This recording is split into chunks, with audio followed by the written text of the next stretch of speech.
It is, as I just said, for Police Officer Memorial Day and Helotes Police Week.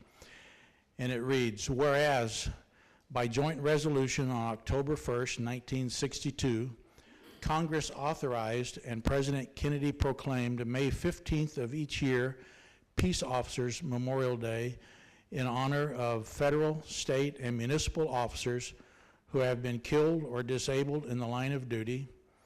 They designated this week, in which May 15th falls, as Police Week, and directed that flags be flown at half-mast on Peace Officer Memorial Day.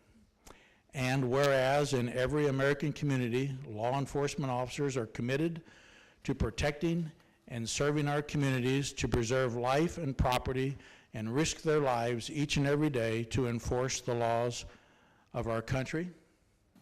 And whereas law enforcement officers, including members of our Helotes Police Department, accept a profound responsibility to safeguard our rights and freedoms, uphold our laws, and serve on the front line to ensure public safety.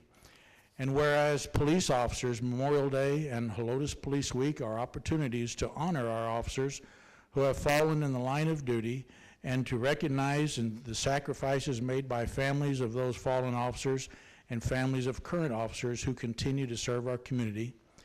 Now, therefore, I, Thomas A. Schoolcraft, on behalf of the members of the City Council, and by the virtue of the authority vested in me as mayor of the City of Helotes, Texas, do hereby proclaim May 15th as Police Officers Memorial Day and the week of May 14th to May 20th, 2017 as Helotes Police Week in the City of Helotes, and urge our community to honor the standing and the fallen, in witness whereof I have hereunto set my hand and caused this seal to be affixed.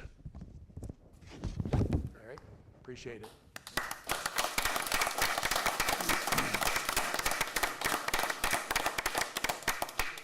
Official photographer. You got it? Let me sign this real quick. I'll get this to you later, okay?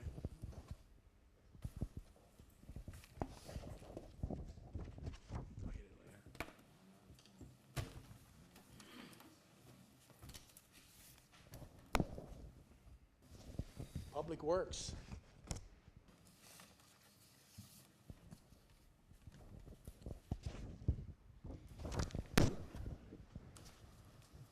This is Justin. How you doing? Sir.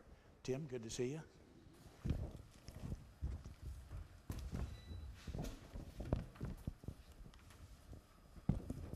Before we get started, I'd like to just introduce, this is Josh Mayer. He's our supervisor of our Public Works Department. He's been with us almost 7 years, and he started out as a Public Works Department of 1, and now we have 6 employees in our Public Works Department. The longest tenured one of those is Justin Vincent here.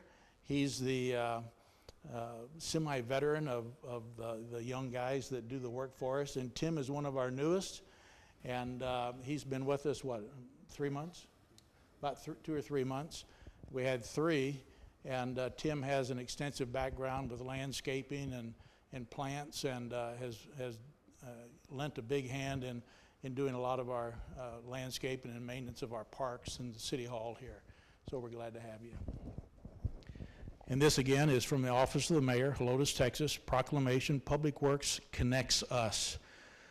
It says, whereas Public Works is the combination of physical assets, management practices, policies, and personnel necessary for the municipality to provide and maintain infrastructure and services essential to the welfare and acceptable quality of life for our citizens.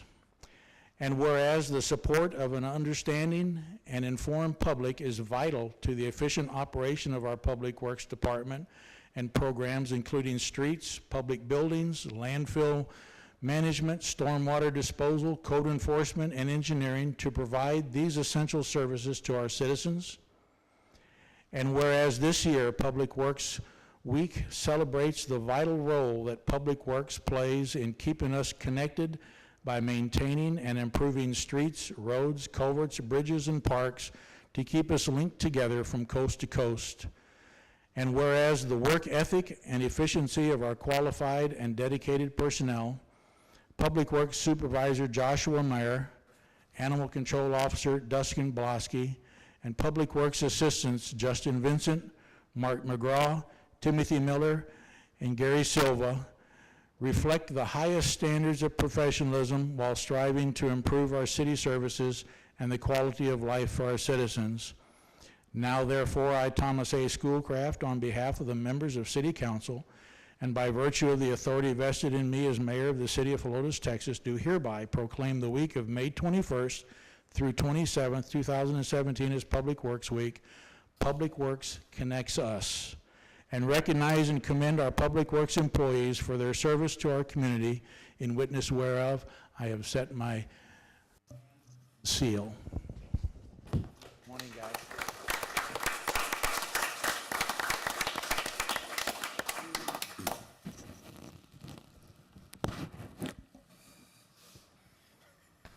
Give them another hand. These guys do all our grunt work.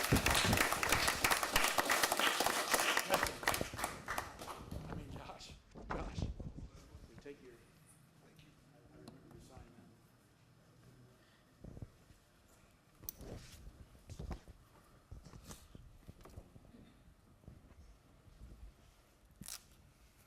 that. Next up is our Helotes Fire and EMS Week. So who's here from Fire that's going to come up and accept this? Come up. The whole crew.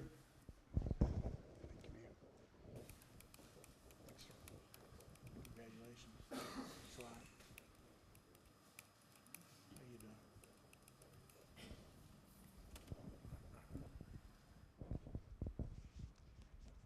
This is from Office of the Mayor, Helotes, Texas, proclamation, Helotes Fire and EMS Week.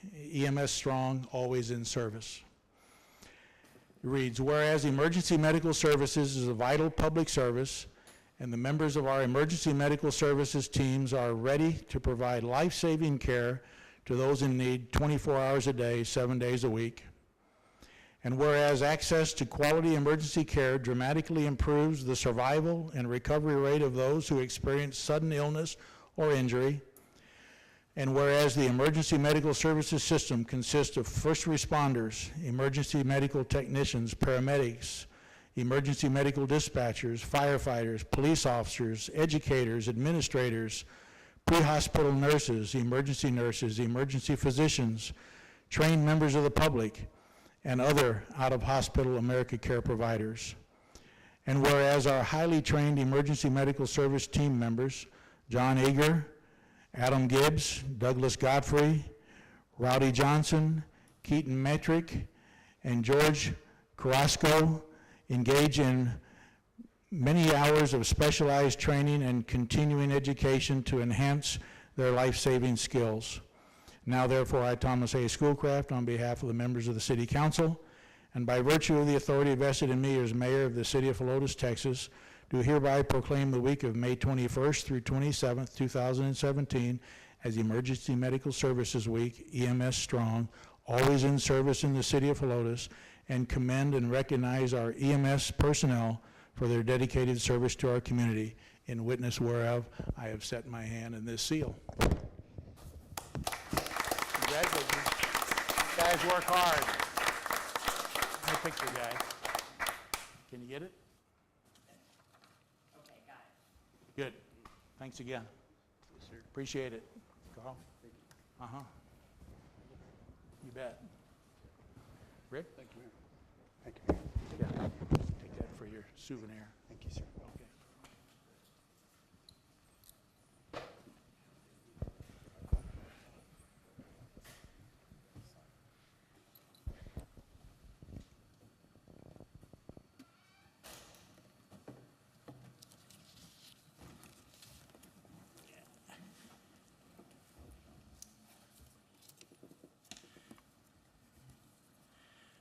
Okay, next up we have our public hearing.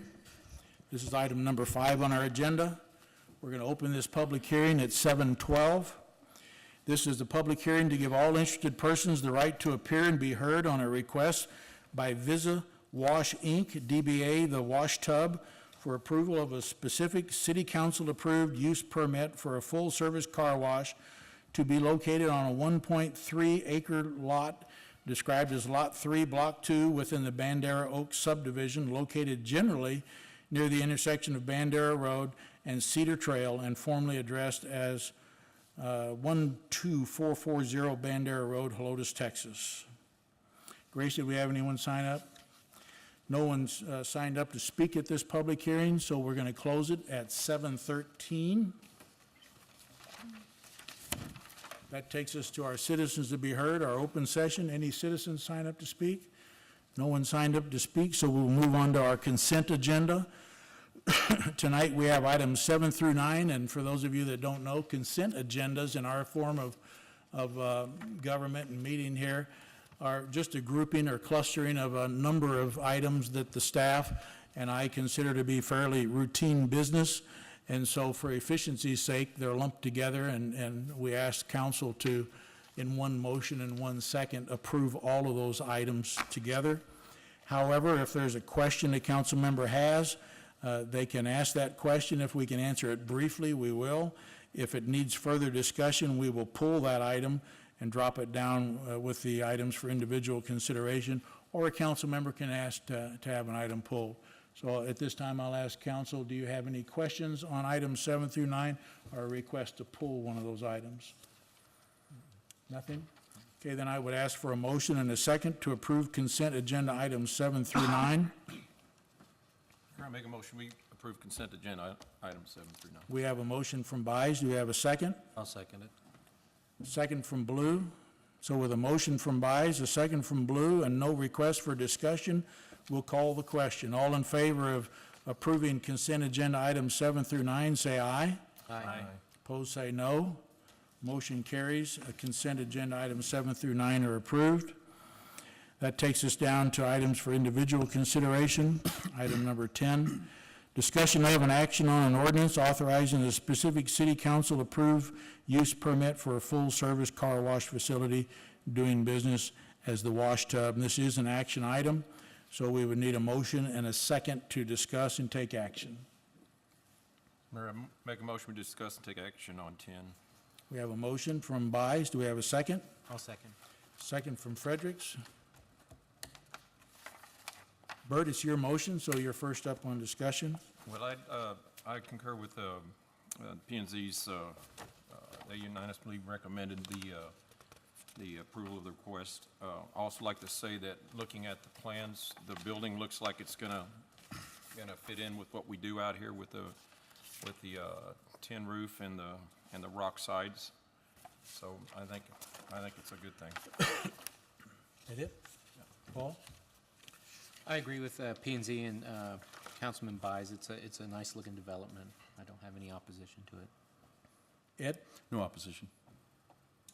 Alex? Thank you. I concur as well. I think it's a good thing. I know we're doing the special use permit, and they asked us, planning and zoning asked us to be very cautious of what we allow in the overlay zone district. But I think this is a good addition to the city of Helotes, and as far as some of their concerns, which were noise and pollution and noise pollution and some other that is as far away from the residences, and so I don't see any issues with it. The only question I had was on the application. It indicated, and I know we got the same packet information, which really it indicates the current land being raw land, which of course there are houses on there now, and the house actually is located a little further back on the property than this, and I would ask them, maybe, are all the houses that are on that property now going to be removed and destroyed, or? Yes. Because it doesn't actually fall on the area where the wash tub is, so that's why I was wondering. They're all going to be removed. Okay, thank you.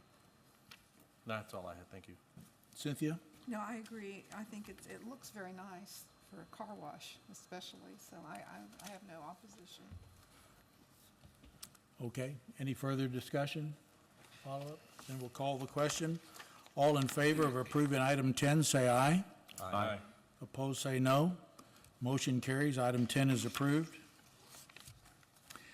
And we've had a request from TxDOT to be able to move their item number 14 up to this point, so I would recommend suspending the rules. If there are no objections, we will suspend the rules and move item 14 to discuss now. because Jonathan Bean and Clayton Rips are here to do a short presentation on it. And so we will now address item 14, which is discussion and action on a resolution supporting the Super Street concept for State Highway 16 from generally Loop 1604 to Triana Parkway. So, Jonathan, are you going to? I would actually, can I say a few words, Sure. Mayor? This item is actually being brought forward to you at the request of staff. In the past, TxDOT has made a presentation to y'all regarding the realignment project of FM 1560 and Bandera Road. And included within that were Super Street components with the thought over time that we would eventually have a super street through the city from Loop 1604 to Triana Parkway. Now we are we have requests from developers all along the Bandera Road corridor to do essentially cut-throughs into Bandera Road because they want cut-throughs into their driveways or their access points. You're talking crossovers. and Crossovers, median. yes. Yeah. TxDOT is hesitant, and I understand why they're hesitant, to approve crossovers into developments piecemeal or willy-nilly, if you will, with the idea that eventually they would like to see a super street through there. And so what we have been trying to do from an economic development perspective is to not only accomplish what a super street is trying to accomplish, which is to alleviate traffic concerns and make traffic flow better, but also work with TxDOT and the developers so that we don't just have crossovers or cut-throughs at random spacing throughout Bandera Road, but rather they coordinate or correspond to the cut-throughs that are on the site plan or the plan that TxDOT has for the super street. With that, since we are receiving these requests and working with TxDOT on those, I asked TxDOT to come and make a presentation to council about the super street.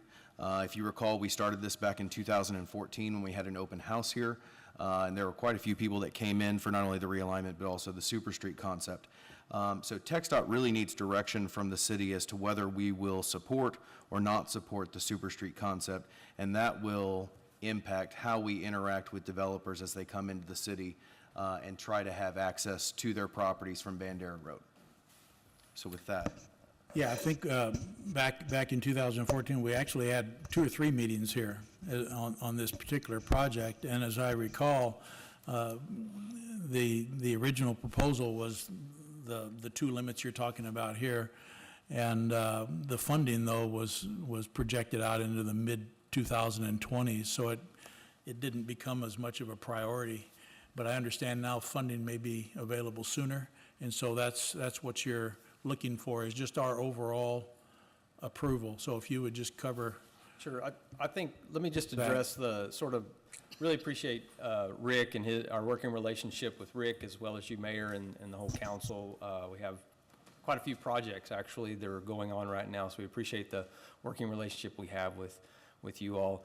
It's really important in that vein for us as you grow, for us to have a good working relationship, but also as we have a plan for Bandera Road that we are in sync, you know, that we all agree, especially as it involves perhaps different interests along the corridor, moving traffic as well as access along the corridor. So we want to make sure that we're doing this right, we're doing this together, and right would really be together. We do a plan together. So this was a plan that we did put together a few years ago, and Clayton's going to go through some of the details a little more to remind you of what all it entails, and will help to answer some of your questions.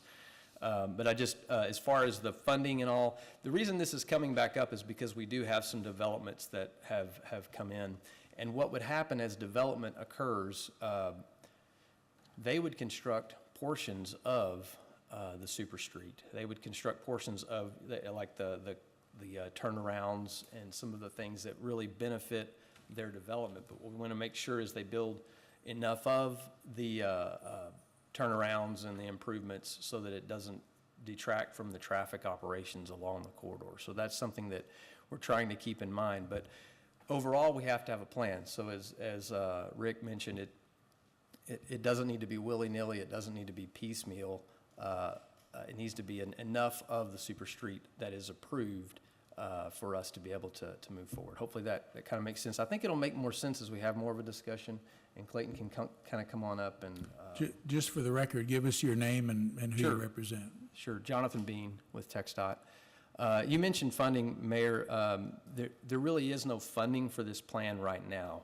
Okay. We would continue to seek funding as portions of the super street get constructed, so. But if I could comment on that, just to jump off, you have the intersection of 1604 and Bandera. There is funding for that project, correct? Right, and why don't we let Clayton make this presentation, because a lot of that's in the presentation, so.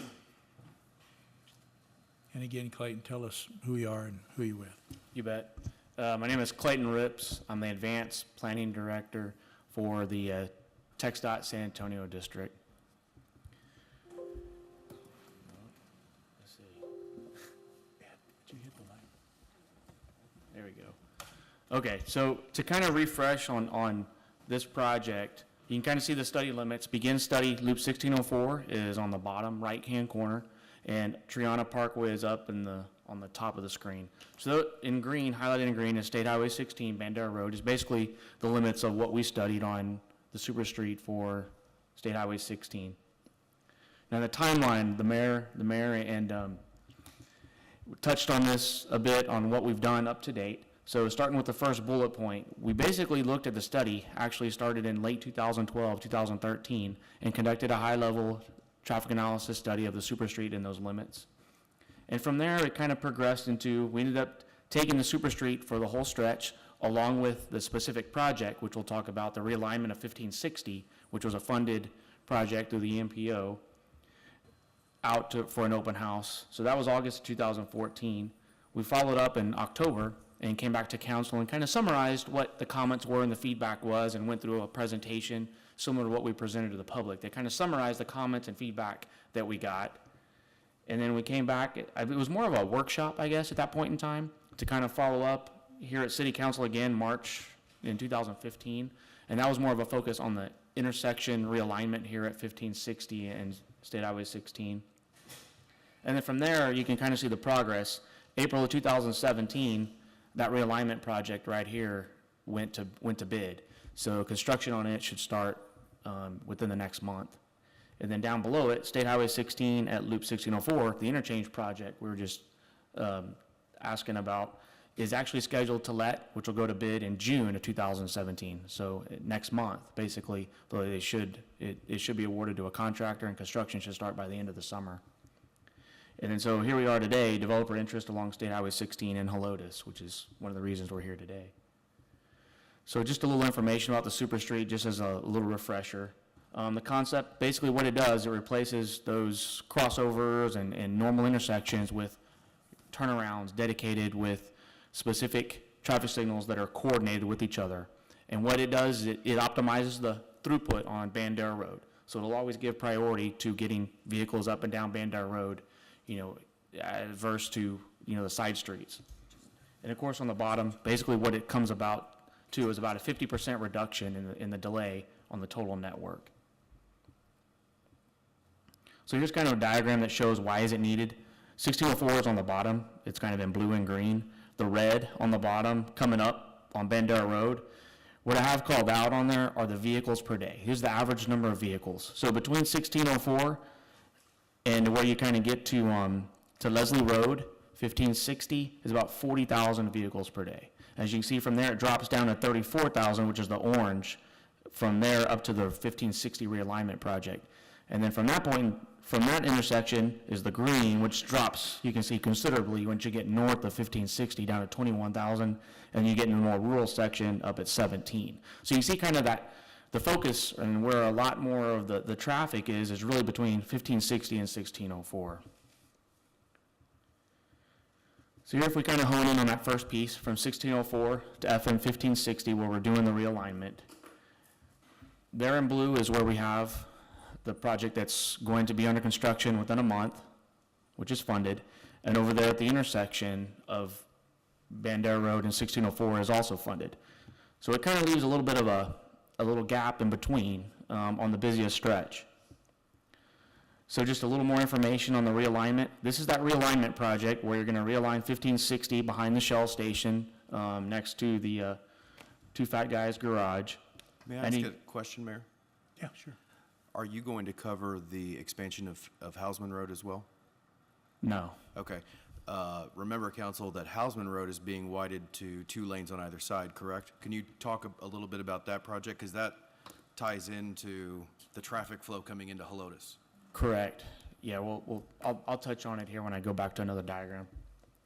So in this one, you can see kind of in the blue is the realignment of 1560. Everything in yellow, that project actually incorporates 2 super street type movements to where you're not going to be able to pull up and make a left, direct left out to go north on Bandera Road. You'll use these U-turns to kind of handle that. So it'll be a different configuration than what you see today.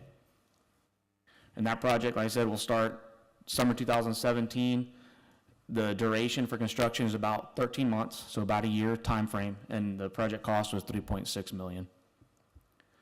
Now this is jumping over to Bandera Road and State Highway 16. Now this is a unique type intersection, and this project is funded, and it was funded through safety funds, which there was enough crashes in that intersection that what we do is they have these different type of calls for projects, and you submit them.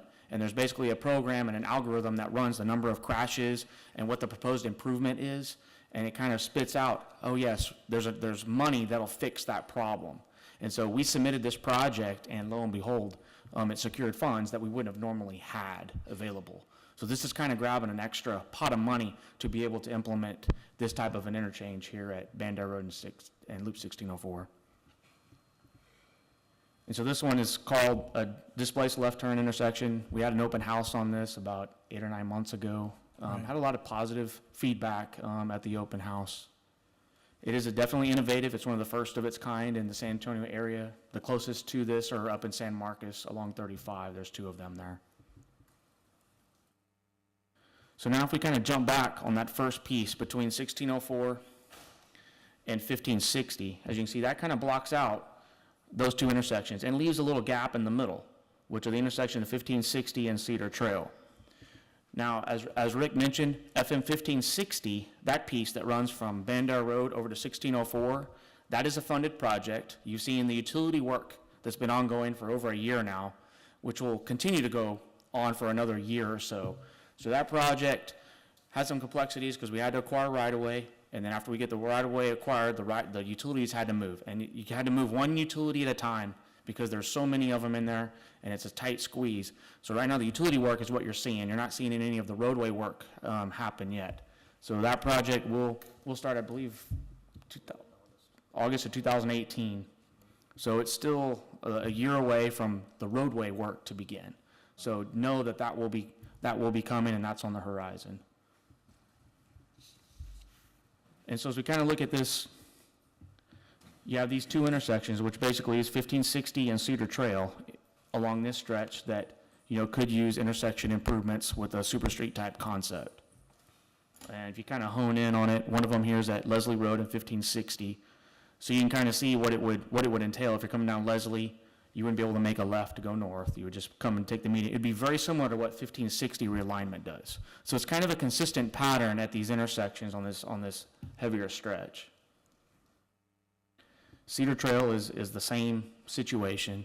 You would be allowed, if you're coming from 1604, you can make a direct left into Cedar Trail, but it's just the out maneuver to go north. You would take the traffic signal and catch the turnaround, and then continue north. You can kind of see the green arrows kind of painting that path. Now, as you get north of 1560 realignment, going out towards Triana, there the traffic volumes drop considerably. And so here is where it's more of trading off as development occurs, or developers come in and they try to line up with those crossovers. If they try to continue to line up those crossovers, you would end up with traffic signals every crossover. So this is where you want to look at if you adopt a super street type philosophy where you take out a crossover and you put in dedicated turnarounds. It doesn't mean there has to be a signal there because the traffic volumes are still relatively low, but as it warrants a signal, it could happen later. So this piece from 1560 going north of Triana is treated a little bit different in that regard. So you can kind of zoom in and kind of see what's the little maroon patches where the full access crossovers would be replaced with real dedicated turnarounds where you'd pull in the middle, turn around, accelerate, and continue back the opposite direction. And then, of course, at the key intersections, like Old Bernie Road, you would actually do some more of a super street type we talked about at 15, like you did at 1560, and like you would do at Cedar Trail, and so here's a Bandera Road and at Scenic Loop, probably the two busier intersections, but it would be the same type of super street, median, U-turn concepts there.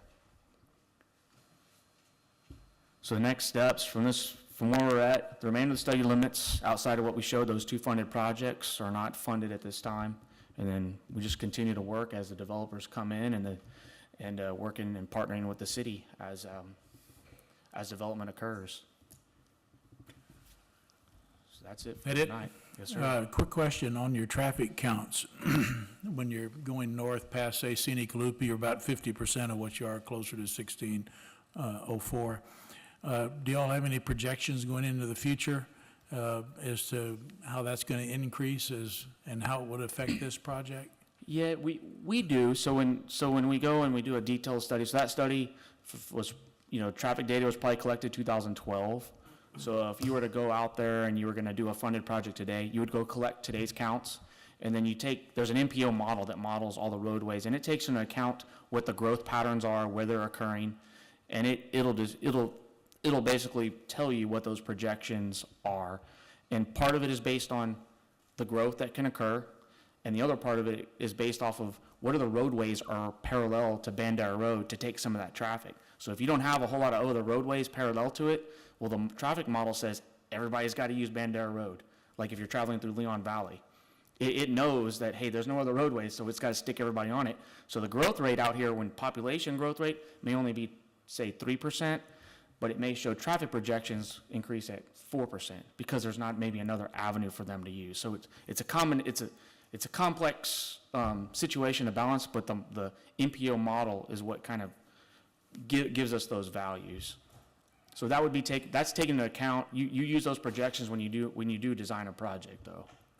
Okay, and one last question before we turn it over to council. The way I'm understanding this, we have a limit at 1604 and a limit at Triana, but the way you presented it, it looks like it's going to be in segments maybe, rather than the whole thing at one time. So as the need or demand occurs, then you would be looking at those different segments? It very well could be. It could be driven by that, where the need is. So that's why we kind of broke it up from 1560 to Loop 1604. Or the need could be, say there's a monster development, I'll throw out IKEA, comes out here close to Triana Parkway. Well, obviously you've got a major traffic generator that just came out there. So now that whole pendulum would shift and that'd be the focus. So as a major development comes out there, then maybe you could jump out to where that area is and have them supplement, the funding to do something. But if you have a plan in place and something as a guide for a corridor, it makes it a lot easier when they come in to know hey, this is what this is what the plan looks like. I would just add, this isn't the only place we've done this. In Comal County, we have a very similar situation. Walmart has gone in out there off 281 and 46. And we developed a very similar type of concept. We had a lot of crossovers out there that were just full access crossovers. And we could just see the handwriting on the wall. There's going to be a signal at each one of those as streets line up with them. We've got to have a plan to kind of combat the slowing of traffic that comes with development. Development's a good thing, but it can slow traffic down. So we developed a plan. And we've only implemented part of it, and actually, we haven't implemented any of it. It's been all development-driven. The developers have come in and built the turnarounds at the locations that served their development, but also helped to mitigate the traffic. It was part of their TIA that they did with the city and of Bulverde. So we would expect something probably similar, a similar coordination with you. How much of these turnarounds would be needed for the development to serve their needs, but also to mitigate the traffic. We wouldn't want to construct too few improvements, but we would want to construct, no more than is needed at one time. But the idea is that we're working towards an ultimate plan and not just, again, willy-nilly placing crossovers out there, so. Thanks. We'll go ahead and, this is an action item, so we'll go ahead and get a motion in a second. Clayton, just stand by, because I'm sure council will have questions. So let me, if you would, get a motion in a second to discuss and take action on item 14. Mayor, I make a motion we discuss and take action on 14. Have a motion from Baez. Do we have a second? Second. Second from Villanueva. Okay, and this is discuss and take action on the resolution. So Bert, it's your motion. You're first up. Okay. When you say none of these super street concept deals is funded yet, I remember in the previous meetings, I thought this was going to start, we were going to start at 410 and work our way out this way through Leon Valley. Isn't that what you told us to begin with? Well, that's where kind of the first study. Isn't that a bigger priority? Because there's much more traffic down there. And if this is not funded, has any of that been funded for Leon Valley yet, or? Okay, so it's kind of one of those context-sensitive study corridor plans. So great question, and that's kind of what spurred this study, was what we looked at for Leon Valley and the city of San Antonio stretch from 410 out to 1604, and then we were approached and we extended it all the way out to Triana Parkway. So within the stretch from 410 to 1604, we've looked at other, working with Leon Valley and city of San Antonio, and looked at other things that, there was more in line with what their sensitivity was with the super street concept, and their traffic volumes are considerably higher than what they are out here. Oh, yeah.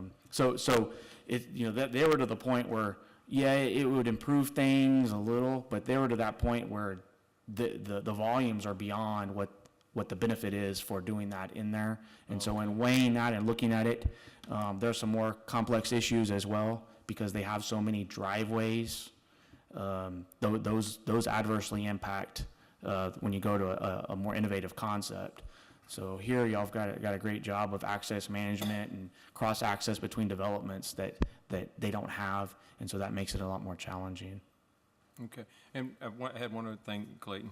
Are you saying that the developers pay 100% of the cost to do these things?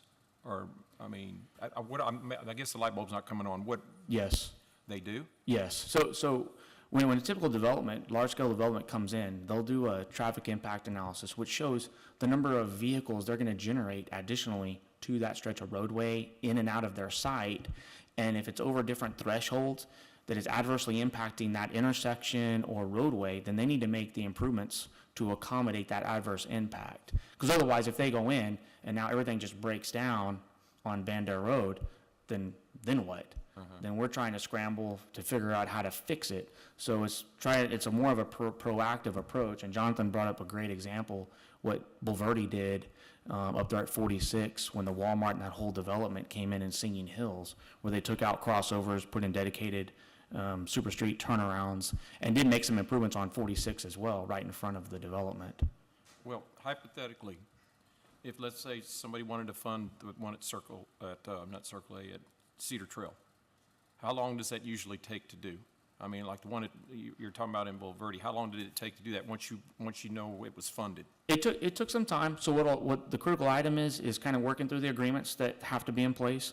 The other thing is the environmental process, which of Okay, course. so we're talking years then. Not necessarily years, but that 18-month seems to be a sweet spot for something like that. So within 18 months of developing it to where maybe you can start seeing dirt turned.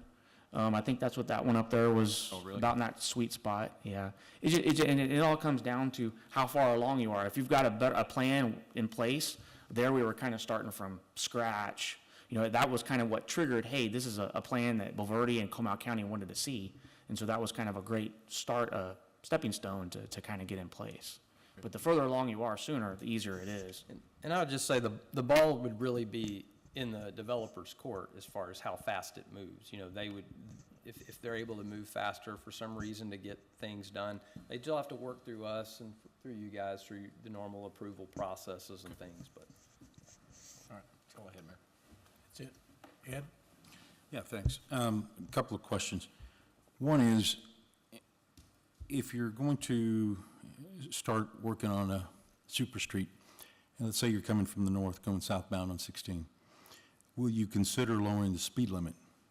I say, for example, for, right about Triana Parkway or San Antonio Parkway, Ranch Parkway.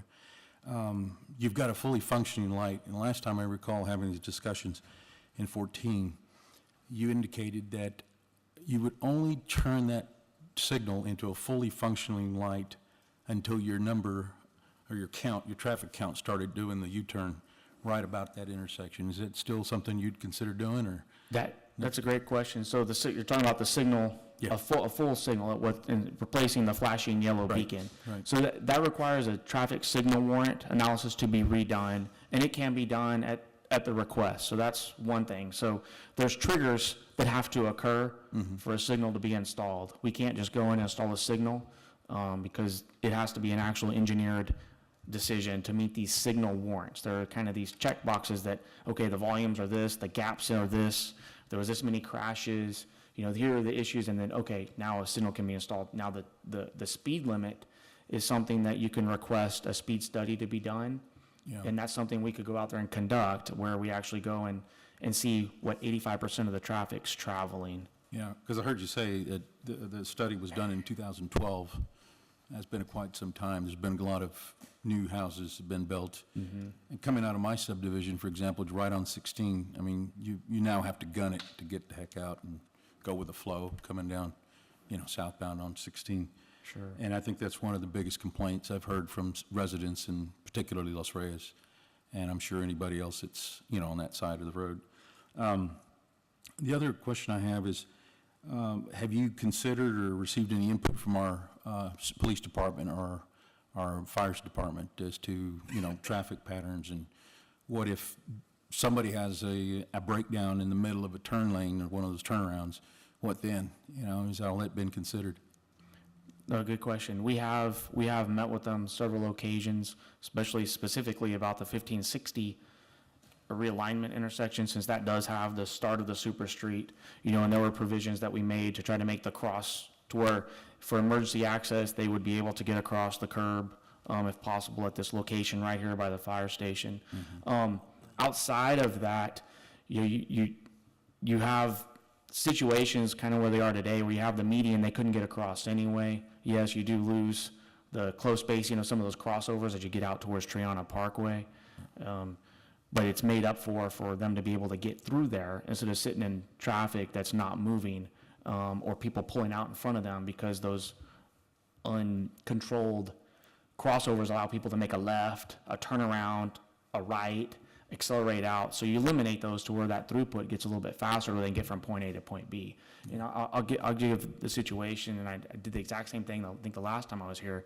I was coming from 1604, and I couldn't make the left turn here to get in 1560 because it was backed up on the inside lane. So I just went by, took the green light, took the crossover, made a turnaround, and I came in. Those cars are still sitting there. So it's kind of that trade-off of, yes, they'll have to drive a little bit further, but when you start measuring respondents' time, it's time that becomes, you know, the critical element rather than distance. So we have coordinated with them. They've given us feedback on it and expressed their concerns, just like you mentioned as well. My biggest concern is for merchants in Old Town, and taking out some of those crossovers, I think, would hurt them. And I think they're struggling enough as it is. So I'd like to know basically how many crossovers that exist currently would be eliminated as a result of moving this project northbound on 16. Sure, and so as you get on that stretch where the traffic volumes are lower, that would be something that, as development occurs, then we could sit down and revisit which ones can stay, or which ones can we replace with something that provides a safer maneuver, or maybe you don't do anything up there. You know, just because you may take action today doesn't necessarily mean that you've got to continue it on until there's a need for it. At this time, we don't have a plan to just take out all those crossovers and change it without there being a need at this point in time. Well, it seemed to me that right up to Scenic Loop, you wouldn't have any new development to the east or the west of 16. Am I right? Along 16 up to Scenic Loop. Any new development? Well, yeah, because it's. I mean, there is a There's need, so there's would it be nothing- safe to say then, okay, up to that point, we're safe? Maybe let's not take any crossovers out and hurt these folks in Old Town. There's that balance. It's to the point where people can't get to Old Town because maybe it's developed so much north of Helotes that the southbound traffic is so heavy that you can't make a left there anymore. So now you want to provide a way for them to make it into Old Town or to get into Old Bandera Road. And so that's when you start looking at, okay, now maybe we need to close that crossover and let's make a 2-lane entrance into Old Town. So you can look at provisions there based on how the traffic volumes change over time. Because if you leave all those crossovers open and it becomes just a free-for-all, it's kind of like driving through a stretch of Leon Valley where some of those crossovers are pointless because you can't get to them because traffic backs up all the way across them. And so in essence, you can't even use them half the time. But if you have a way that maybe stops traffic so you can make a safe maneuver to get to Old Town, then that's where those benefits come in. Some of those in Leon Valley are not aligned properly. There- Well, you There's know some that. there's some It's a different challenges. ballgame over there, it seems. Yeah. Okay, thank you. That it? Yes. Cynthia? I don't have any questions. I'm for the project, for the resolution. Paul? I guess, and going back to Councilman Villanueva, I guess how do you balance the new development that wants to come in and make an improvement on the super street and will fund that versus the existing businesses that could be adversely affected with the loss of the cutover? How do you balance that, and who gets to make those decisions? That's what's being made today. But it's you do look at the trade-offs, and that's something that you want to consider when you're doing that. Are you doing something that's really going to impact a business on the other side? And so it's a case-by-case situation. Are you changing traffic maneuvers? I mean, just like the intersection realignment at 1560 that's moving forward. It changed the travel patterns in a way and created a better situation for some people, as it may appear. But maybe some people on the other side, the other gas station saw that, it created a better situation for them. And the other person says, well, no, it's not. We did for Leon Valley on the Super Street. We went and had on 281, when it was implemented, we went and pulled gross sales receipts for, it was about 18 months prior to that project being constructed, and then pulled them after. So the project was open to traffic for a little over 12 months, and then pulled the receipts then, compared the number of plats, and it would increase in the gross sales receipts was over 30% before and after. I can't remember the number of actual new businesses that opened during that time, compared to the numbers that closed, was greater than statistical average. And so we had a TTI do that study for us to kind of have a feel for what the before and after effect was on the businesses. And so that was something that was conducted. I guess the only thing I have is, of course, at Bandera Road and 1560 or Leslie Road, you've got a quarry with a lot of 18-wheelers. You've got school bus depot up there. Are those turnarounds going to have the holding capacity to handle, those large vehicles that have to come back and go back north? That's a good question, and that is something that we did that study then, so it'd be something that as a development comes in and say they want to build that we would require them to incorporate. They'd go collect new counts to see how many vehicles are making that maneuver, how many of them are trucks, because yes, they need to be accounted for when you space those turnarounds around, especially if they're wanting to go north, because they're having to make a right and they're having to sit and waiting for another signal, and then they can catch it and go back. Those are some of the things that have to be designed in and have to be accounted for when those are developed. Oh, yeah, so I don't know if it'll go back to it. But you do widen, you can see these little bulb outs, if you look on the far right, where it allows them to make those maneuvers. There's some up on 281 that were constructed the same way, and there's one of them that there's a sign that says not for trucks, and it's just because the right-of-way was narrow in that stretch, and there's a rock cut that it couldn't be done, and so the trucks are not to use that one, they have to use the next one down. So, I guess, right, is all this red, is that holding capacity? That's a raised median. Oh, okay. Yeah, so here, there's a lane inside of it, it's hard to see, but there's like some green Clayton, on arrows. your, there's a red button on there. Okay, Is it? okay. Oh, Okay. sweet. Yeah, so right in here, so when you come out of Cedar Trail, you would be stopped here, you'd get the green, and you'd be able to continue on, or you'd be able to pull in here. See this heavy white line? You'd be able to pull in that turnaround lane right through there and stop right there. Okay. Does that make sense? Yes. And the same thing would be at 1560 and Bandera. Yeah, so That's so the here's same thing. here's same situation, where they'd come out of here, and this one, I believe, actually has a 2-lane turnaround. Okay. And the same thing in this direction, you'd have the 2 lanes direct left in.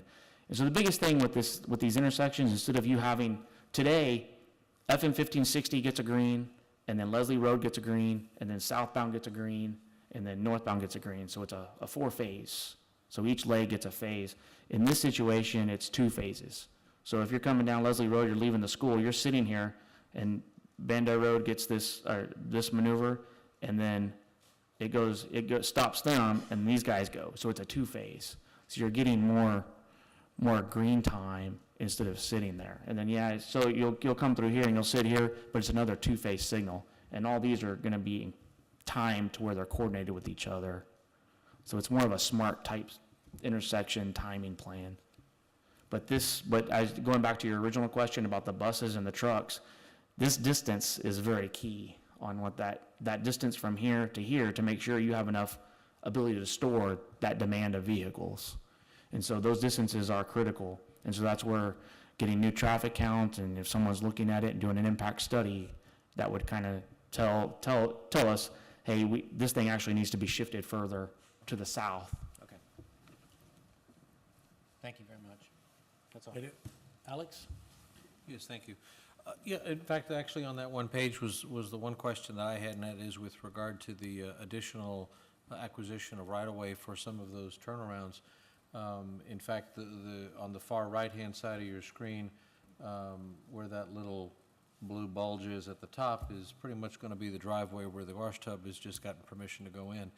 And I know that property, which right now was 3 and is now 1, is going to have 1 driveway that comes out right about where that is, in between those 2 white lines, which are the 2 driveways for the houses on that property now.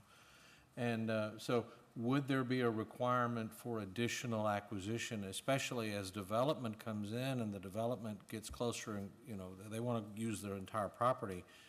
Do we have to make some of this plan soon before somebody goes out and starts building something in the area where you're going to want to put a turnaround? Because then you run into the problem, I'm sure part of what's going on in a lot of these places, especially Leon Valley, is that there's not enough room to make those turnarounds. You're constricted by space. And I think in that particular area, and I realize it's probably a long ways off before this kind of thing would be funded, because there won't be any additional development in there that's going to be able to completely fund and put in a turnaround that doesn't exist, because there isn't one right now between Leslie Road and Cedar Trail. And there is no cut through there. So, I don't know, I guess my question is the right-of-way acquisition. Yeah, no, that's a great question. So when this concept, it was laid out to concept level, is it vetted to where it went to design level to know exactly, hey, there may be right-of-way needed in some areas? There very possibly could be. But in areas, say if a developer is going in and you have an adopted plan and we know that, hey, this is an area where we vet it, to know exactly what we need, if there's right-of-way needed, then that would be an opportunity to get a reservation or dedication from that development at that point in time. I'll give an example. When these guys redeveloped, they came back, when they came in, the major thoroughfare plan showed that we needed 120 feet of right-of-way through here on 1560. Well, at the point in time, we didn't have it. And so they actually, when they redeveloped, they dedicated, I believe it's like the additional 10 feet. And we don't need it on the 1560 expansion project, But for this, it does give us more flexibility to be able to get more lanes through there. And so that's something to kind of be cognizant of as you have a plan adopted. It's easier to be able to work with the developers when they come in, so they know that, hey, they cannot build, if there's a gas station, don't put their gas tanks in the first 10 feet. Hey, reserve, setback, dedicate, what we need to where we can build this at that point in time. Otherwise, yes, it becomes more complicated, complex, to where maybe you can't even do it anymore. Thank you. That's all, Tom. Clayton, in relation to what Alex was just asking you about the conflicting driveways to this plan, when you all do your traffic impact analysis, when you look at that and approve it, you take all that into consideration, don't you, as far as driveway placement on new developments and how they would affect this? Well, we try to use this as a guide, but that's the thing where it's key that if it's not something that's a plan, if we make them do something based on something that's not really real or realistic, then it makes it more challenging. But yeah, this is something, especially when we have the big developer here that, is looking to go in. This is kind of what triggered, I guess, the conversation today on, hey, where do those access points go? Right. If they're wanting to be able to catch this turnaround traffic to be able to get into that development, that would be very important. Okay, and then I was just curious, when you say the developer takes care of most of this stuff when they're doing their development, I would assume that they have to comply with y'all's design standards. Would you actually do the design, or they do it and you just approve it? And then does it go through your letting process, or do they let it and handle it all themselves and you approve it? We do what's called a donation agreement, so we do approve it. It goes through our commission, approves basically, it's like a permit for them to get on our right-of-way and do that So it construction. doesn't rely on your letting process and It does everything? It could not. be a little speedier. That's correct.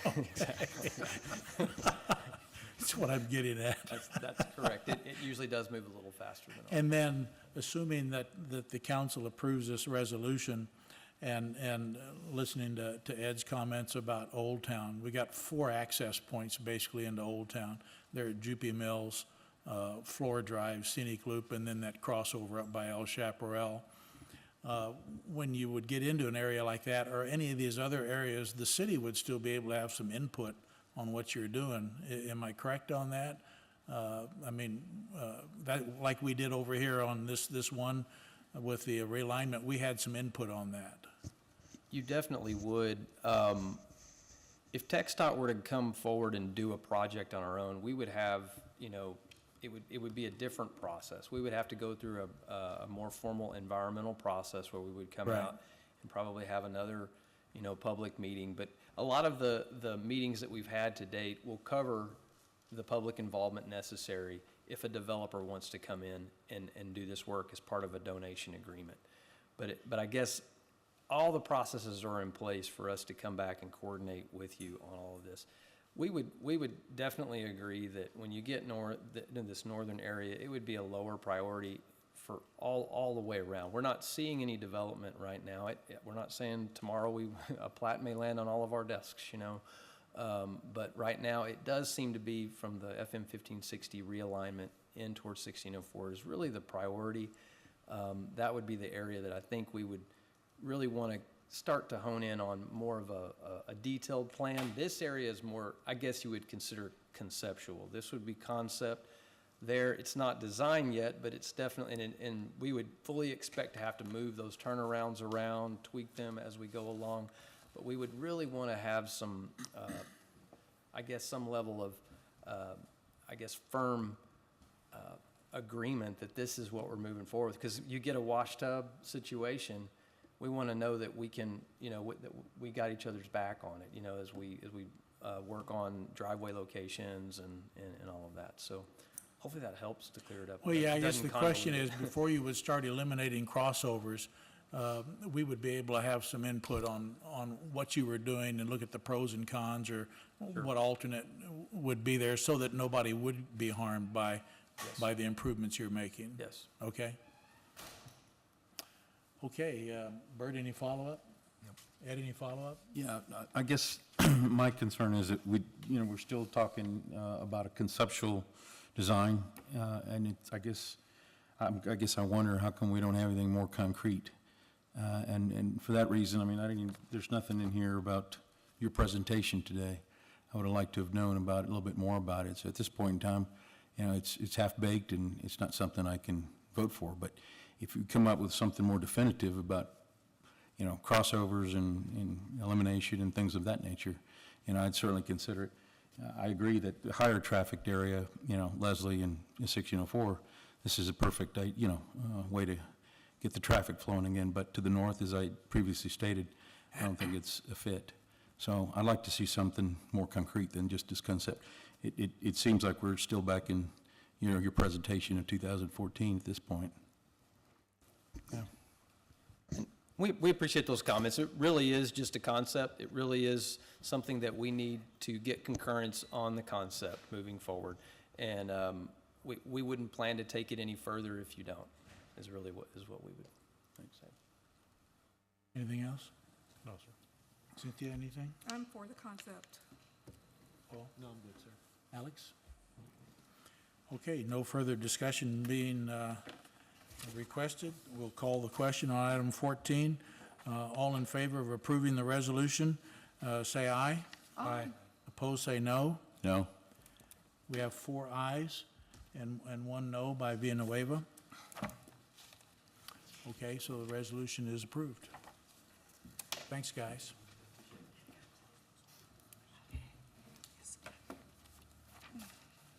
Okay, that'll take us on to now number 11. This is discussion of and action on a request by Ms. Colleen M. Miller for approval of a creative sign for Rhonda's Coffee House, Helotes Creek Bed and Breakfast, and Helotes Creek Winery located at 14391 Riggs Road, Helotes, Texas. So if we can have a motion and a second, please. Mr. Mayor, I would make a motion that we discuss and take action on item number 11 as written. I have a motion from Fredericks. Do we have a second? I'll second that. Second from Massey. Paul, your motion? You're up first. I mean, I'm all for this. I don't see much difference between the existing sign and the new sign, other than just the addition of the Helotes Creek Winery sign on the bottom. So to me, it's just fine. Okay. It's like you're just almost repainting it. Cynthia? Yeah, I agree. I'm for it. I think it looks fine. Okay. Ed? Looks good to me. Thanks. Alex? I'm in concurrence. I think that staff had the real question they posed to P&Z was because it forced it into the creative sign part simply because it went from a single tenant to a multi-tenant by the addition of that second part. But I think it looks fine and it fits the Old Town very well. Bert? Can I ask a question of Sure. the owner of the property? Sure. It's Are they here? Mr. Dempsey. Oh, there you go. Please identify yourself. Ken Dempsey, 14203 Circle A Trail. I just had one question for you. Are you okay with putting the address on that sign as P&Z has requested? Yeah, I went out there and took a look at it, and there is an address on the building, but I myself thought, and the issue is, all those are at the same address. So They're all the same address? 4 of the 6. Okay. The Country Elegance and Three Sisters is a different address, but 4 of them have the same address. So it makes sense maybe even to put an address sign on the end of that sign that you're looking at. Okay. Which means, no, I would not. I think it's a good idea. Probably have Elliot make one up or something, Okay. And I do think it's a great idea because you've got one sign, but takes care of 3 businesses, so we don't have 3 separate signs out there. Okay. Okay. So thank you. That's all I had. Do we need to include this in our motion? With the addition? Put the address on Put there? the address on there? Because that's what P&Z recommended, but we have to include it, don't we?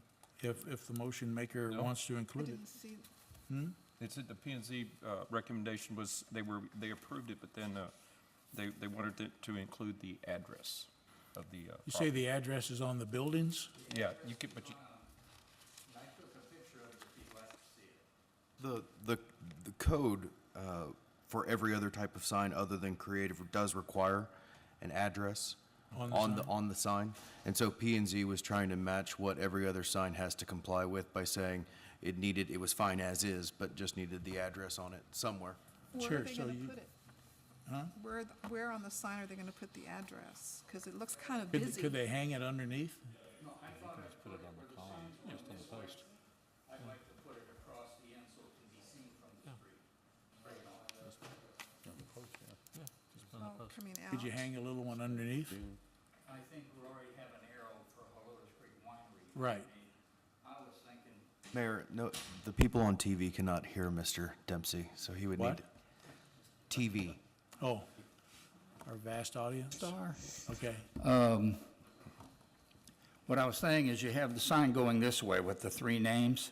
Right. But if the fire department's sitting in the street, they would not see that address. What I'm proposing is to put it on the end, so as you're looking at the building, you see the address in front.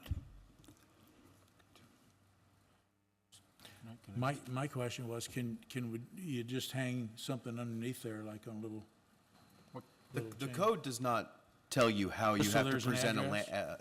present the address. so Just it would says be that you left have, up to the owner, just so an address is on there? that would certainly be fine, yes, just as long as But it's you want it visible. to stick out this way, it's gonna stick out quite a bit. What is the address? Is it No, Briggs it would Road? go, if the sign's going this way, the address would go across the end.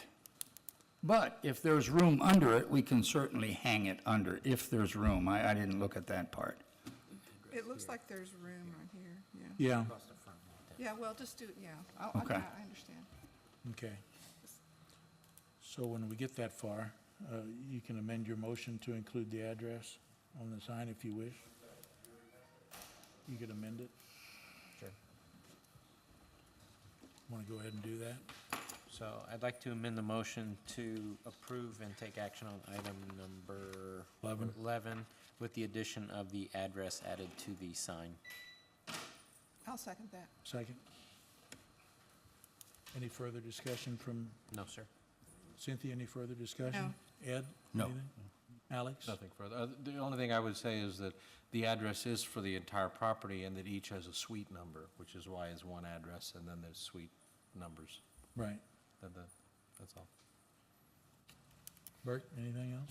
I hate to say this, but it also says I'm sorry, it said also keep the landscaping properly maintained. Do we need to include that or not?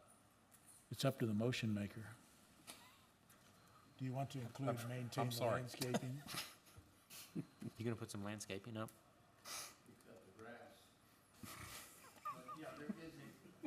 It looks, I think there's a box down there, right? I think that's what they're. it looks nice the way it is. Right, but to answer your question, yes, there's a flower box below the sign, and they have put flower seeds in there, but there will be greenery in there as well. Okay, it's fine, that's fine. Do you want that as part of the motion? No. Or just trust No, them let's, to do it? yeah. Yeah. 'Cause it's- Do the right thing. It looks good the way it is. Oh, okay. So we have an amended motion to approve the sign as requested, and with the amendment to add the address on there. And the second has also gone along with the amendment. So no further discussion being requested. We'll call the question. All in favor, say aye. Aye. Opposed, say no. So motion carries with the caveat of putting the address on there. Okay, item number 12, discussion of an action on a request by Gigi's House for approval of a creative sign for a boutique and venue located at 14405 Bandera Road, and that's per Bear Appraisal District, but it is on Old Bandera Road, across from the bicycle shop. Okay, do we have a motion and a second to discuss and take action on 12? Yeah, Mr. Mayor. I move that we discuss and take action on item 12 as written. Motion from Villanueva, do we have a second?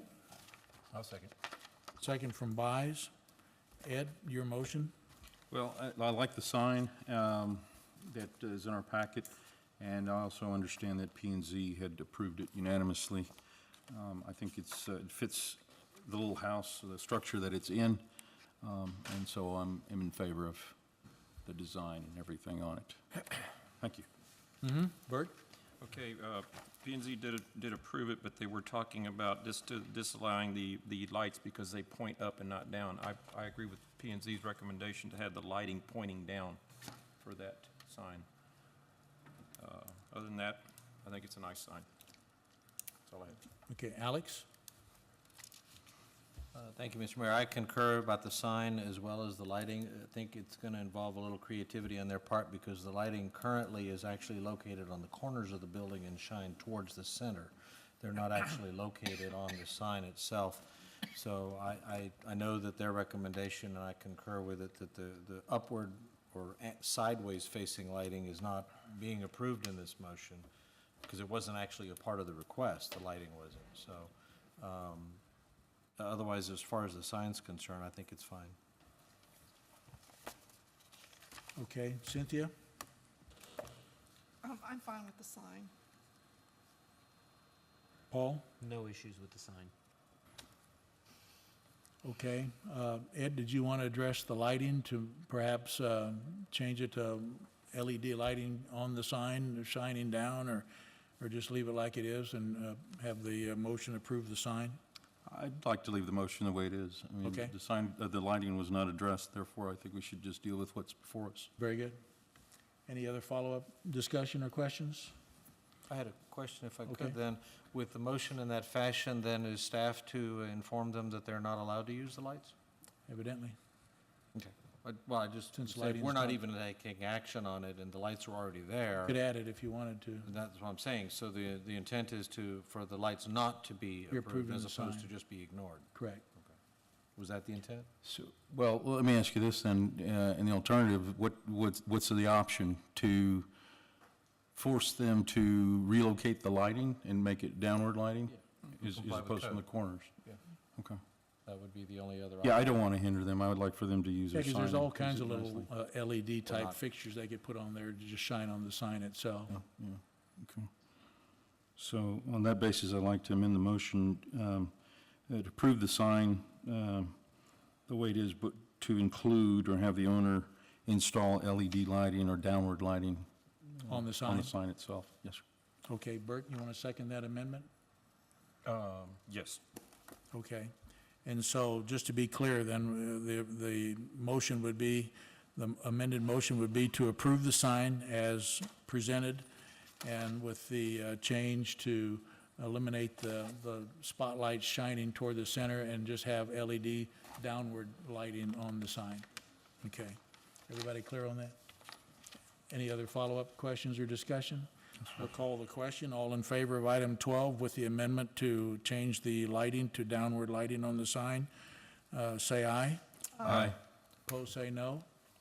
Motion carries. Takes us to 13. This is no action required, so we'll just have a discussion.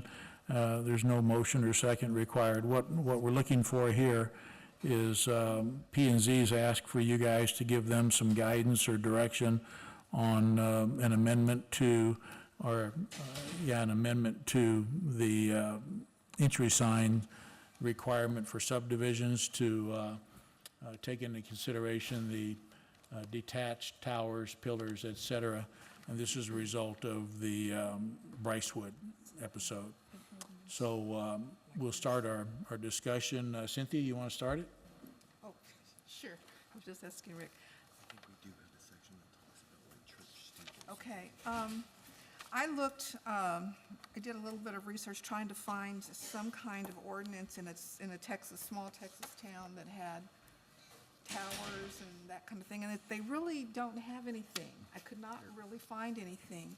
The only thing that I did find was a supplemental regulation, and it just says height, and I'm going to read it to you.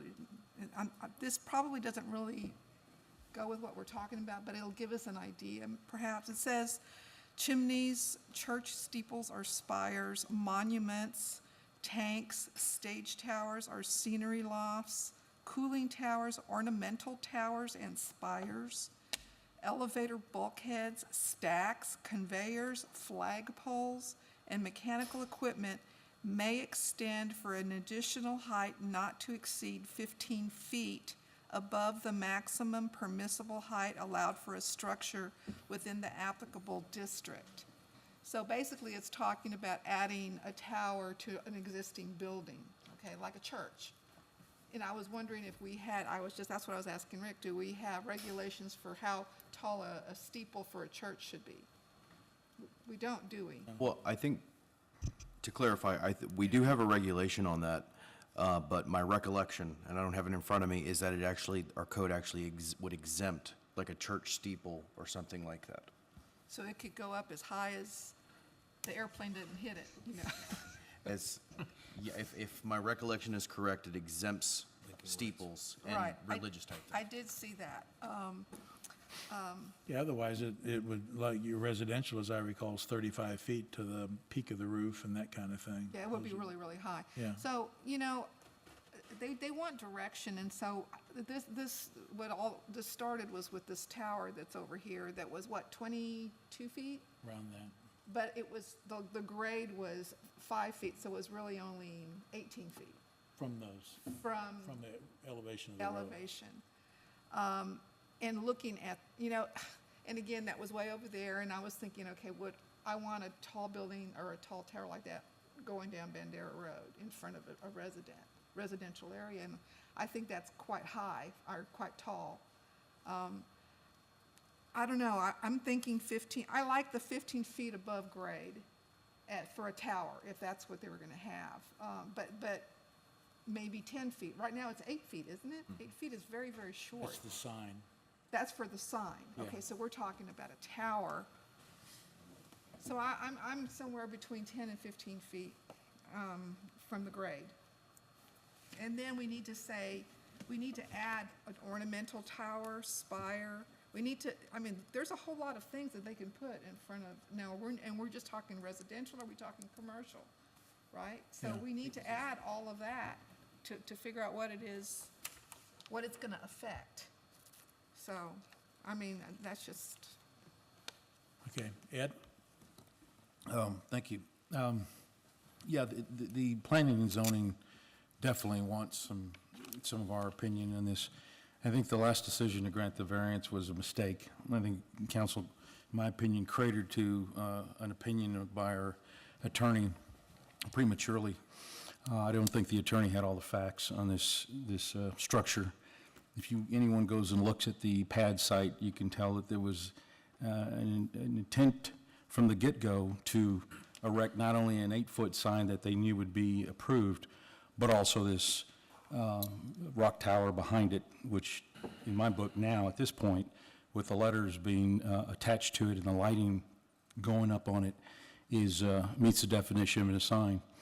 But that being said, there needs to be some clear-cut direction to address these types of issues and not allow another one to get by or sidestep or circumvent the processes that we have in place regarding sign ordinances. Thanks. Paul? I guess the only thing I guess we should also look at, do we want to look at height and square footage? So it's not, it can be so tall, but we want to make sure it's not massive. wide, massive. Yeah, that's what we're looking for here, So is just I y'all's think- ideas. What that is, what that looks like, I don't know. It's in the eye of the beholder, but I think they need to come up with some good definitions for us to look at, and look at different structures. Obviously, there's all kinds of structures that would be included in one of these, one of these, what they're looking at for clarification. So I think it's a wide berth that they need to look at. Okay. Alex? Yes, planning and zoning, I think, wants to tackle this topic. I think that they wanted to get some better direction as to how extensive we wanted to have them review it, rather than just maybe look at a sign with something that's attached versus really any kind of structure. My thought is that I know this began with a residential entry sign, and I've tried searching the internet for a variety of different sign ordinances. I found a few that seemed pretty much more restrictive than ours, but they don't seem to be designed to regulate neighborhood entrance signs that are freestanding structures as much as the sign is on a wall, like a fence, you know, a wall to the entrance, and rather than a free, they seem to want to consider a neighborhood entrance freestanding one under their monument sign as opposed to you know, which for us would put it at either 8 feet or 12 or and 15 if you want to do multi-tenant kind of things. And we have a different rule whether it's on Bandera Road versus anywhere else in the city. We allow the 15 on the Bandera and 12 in the other areas. I do think, though, that we have to anticipate that we probably haven't seen the most creative thing yet, and we probably won't be able to register that. And I just got to thinking what could happen if somebody comes in and says, well, I'm going to put this 4-foot tower and I'm going to stick an old car on top of it. What would we say with that? Is that a structure? Is that not? We can't consider all of the concepts of what somebody's going to be creative about. And so I think that we ought to say that as we look at this, we shouldn't limit it only to residential, but also to commercial property. I agree that you know, I mean, that the beauty or ugliness of the sign isn't what we're trying to regulate, but the size, the shape, the bulk, if you wish, rather than the width or the square footage, but the bulk. And I think about the apartment complex that wanted to put their sign on a water tower, and I thought, well, if we limited that to 8 feet, it'd look kind of silly. Although we all did not approve them to have it quite the height that they even came in, too, right? They wanted to have something that was considerably higher than the end result. And yet, when we approved it, we had a picture that looked very different than the end result, and I look at that and say, wow, it was a shiny, nice water tower, now it's corrugated tin. Again, we didn't anticipate that what they came to us with was what was going to be the end result, and our ordinance seemed to be a little silent on that. I'd like to see that we talk about various other structures or ornamental things that could be put in, not only to neighborhood entrances, but other commercial, and have planning and zoning do the research and the thought process, obviously with support of staff, and then bring that back and see, and then we'll kind of massage it and come to an end result. But I don't know that I would recommend to P&Z to focus only on residential entry signs, but also to look at what might also happen in a commercial entry that's a monument that's not a sign, because we don't have a regulation there either. That's all, thank you. Bert? I'm sorry. I have no idea what to do with this. They're coming to us for direction, and I don't know where to send them. Like everybody's been saying, there's really nothing to research. I don't know if there's somebody a consulting, you can maybe get a consultant to tell you what to do or anything like that. I would like to give them direction, but I don't know what direction to put them in. I really don't. That's Well, what they're asking us. The other thing, Councilman, is they wanted to make sure that there was support for them to look at and hey. revise. There's no doubt they've got my support for that, but I mean, it sounds like they want direction from us on what they, you know, what to do with these signs and stuff. They want some ideas, yes, Right, but and I'm sorry, I tried, but I couldn't come up with any, you know, not to cover everything. So, anyway, that's all I've got. okay, I just had some notes here, again, just to give them a starting point or a baseline. And I just came up with, you know, no dimension would be larger than 12 feet for any structure that's a square or a rectangle. If it's a polygon, which is goes up to hexagon, octagon, multi-sided figure with equal sides and equal angles, no dimension would be larger than 8 feet, since it's a little different type of structure. Again, you know, any shape might be possible. And then if it's a circle or a round structure, it would be limited to 12 feet in diameter. This is at the base. And then not to exceed, I picked 24 feet in height regardless of the elevation of the intersecting streets that are adjacent to the site, allowing for a difference in elevation, however we might do that. And that it must be rock, brick, or a combination of both with stucco accents. Just as more base guidance for them. Any comments from you, Rick? No, I think it was quite good. I just was admiring your creativity in that. But gotta can start somewhere. Can you, I need to get that from you. Yeah, so- I have that. Cynthia, I any do want to, follow-up? I do want to say that Alex is right, that we're not going to, we can't anticipate any, you know, we can only give some direction, even in our ordinance, and I think our ordinance should be not so strict. Yeah. That somebody might come up, you know, with a really interesting looking thing that it would go into a creative tower kind of Well, thing. and everything would do still that need as to come far to as count, we could put in creative. there that council would need to approve all of the Yeah, and then it thing. could be put into a creative, not sign, but a creative setting. I'm kind of still a trying to thing. picture one with a junk car on the top of it, but I mean, just In and Well, it Out could be an antique. Hamburgers. antique I car. think In and Out Hamburgers in California has a big old. Big old bar. hamburger on the Yeah, pole. Yeah. yeah. And that's kind of cool, Have to actually. allow for We creativity. have to allow for something like that, so that's what I would say. Okay. Ed, any follow-up? No, I don't have any follow-up. Paul? No, sir. Alex? No, thank you. Bert? Good idea, Councilmember Massey. I think that's all the direction we're going to get, Rick. Okay. We've already done 14, so we'll go to 15. And again, this is a discussion and direction, and this is for traffic and pedestrian safety concerns and modifications or recommendations for the intersection of Iron Horse Way and Lost Horse. And that's the first left as you're going into Iron Horse Canyon on Iron Horse Way, that front area that's there toward Antonio. And then the entrance at Iron Horse Canyon Recreation Center.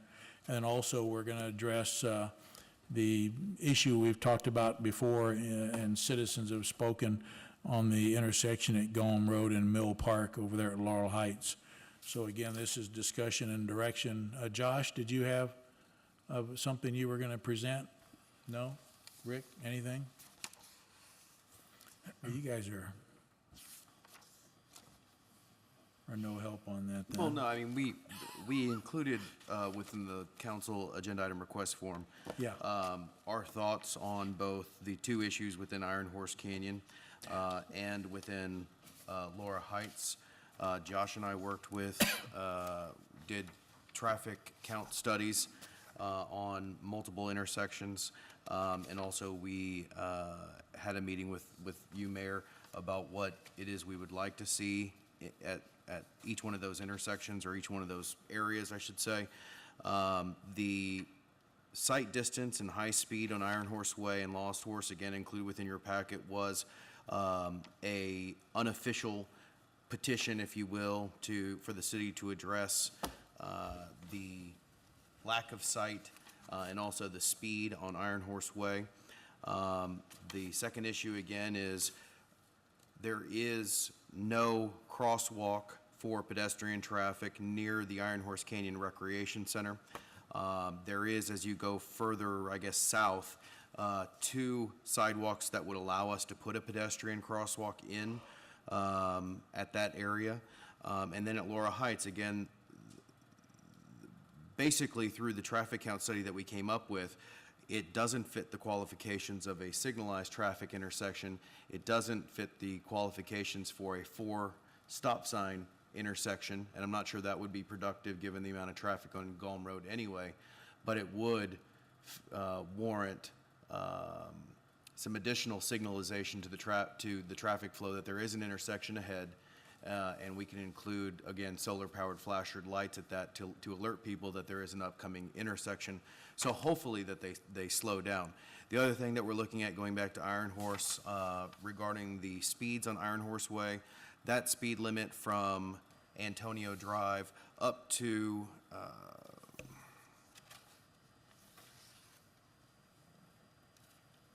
It's close to the top of the hill, I forget where. it's prior to the entrance to the estates. What is that?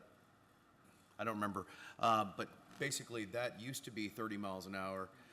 Council in the past increased that to 35 miles an hour, and so we can look at lowering that speed limit, which is minimal cost. We would have to make a revision to the code of ordinances, and then, of course, just replace the 35-mile signs with a lower speed limit sign, whatever y'all would direct. But included within packets was the backup information on what the various options are, how much they would cost roughly, including the man-hours that it would take to install those. On your dais, we included, and we emailed it out as well, were some additional items regarding the speed, the counts versus the speed limits that we did take with our traffic count equipment. In addition to, the mayor wanted us to look at adding what it would cost to add rumble strips, I believe along Iron Horse Way was your concern, and so we did include that, emailed that out to council, and also included it on the packet, or on the dais, I should say. So, And where were you gonna put the rumble things? well, I think that Around we need to the break rec center? the Is that around- sections down, otherwise Yeah. it gets confusing, but Yeah, the rumble strips were anticipated as an option that could go on Iron Horse Way near Lost Horse. Okay. But not around the rec center. They could go around the rec center as well. It's really what y'all are directing us to do. the rumble strips was something that I asked Josh to do a little research. Josh, you want to come up and visit about that? As an option to flashing lights on a post or on a sign post. Any comments, Josh? Of the rec center? Is that possible? Yes. Just because I have a couple questions. It's actually in, there's Google Maps in your packet. Tell us who you are. Pull it up if you would like. Huh? Oh, Josh Mayer with Public Works. The rumble strips are something that you place in 100 meters according to design standards in front of the crosswalk to alert oncoming traffic of potential obstruction in the traffic, which would be pedestrian. And I think it would be recommended, in my opinion, to do the rumble strips and the flashing light because of the downhill curve of the road plus the corner there and the amount of complaints we're getting. So, but it's up to y'all to decide. Well, the difficulty to me is knowing where to put these things, even around the recreation center, because there is no sidewalk on the side opposite Iron Horse Way for quite a ways. So we don't know if pedestrians are walking down without a sidewalk or if they're crossing over up the hill or down the hill from there and getting on the sidewalk. So where do you put a crosswalk? Where do you put the rumble strip? So there'd be quite a bit more research that we would need to do, because I don't think people are coming down the opposite side and crossing over right at the driveway to the rec center. So that's the difficulty there. As Rick's probably pulling up on the picture, there is a location that has existing ADA compliant crosswalk sections in the sidewalk, so it would alleviate a huge chunk of construction to build those. So it would be simply tying in the two crosswalks across the street, and it's in the vicinity of the recreation areas, which is where they want it. So there is a spot there that'd be relatively easy to put the crosswalk. Where are we? It would be just north of Spirit Horse. No. We're Right, going to that's- break this down into different Oh, okay. projects. I So thought we were talking about what crosswalk. project are we referring to now? Rec center? Y'all want to talk about the rec center first? Yeah, we'll each get a turn. You'll each get a turn. Bear? It's a person. We're just trying to give you a little information so that it'll guide your discussion. A little further back. But there's no guarantees that people will cross there. And that's the difficulty, because Where the it's, swimming, is that a swimming pool or on the other side? So there's also an existing ordinance in the city, and it was part of the information I sent to Rick, where you could install cross-only at crosswalk signs that are enforceable. It's the same signs that we have up on Leslie Road right now. When we had the problem with the school children crossing Leslie Road in just random places, we put those signs up.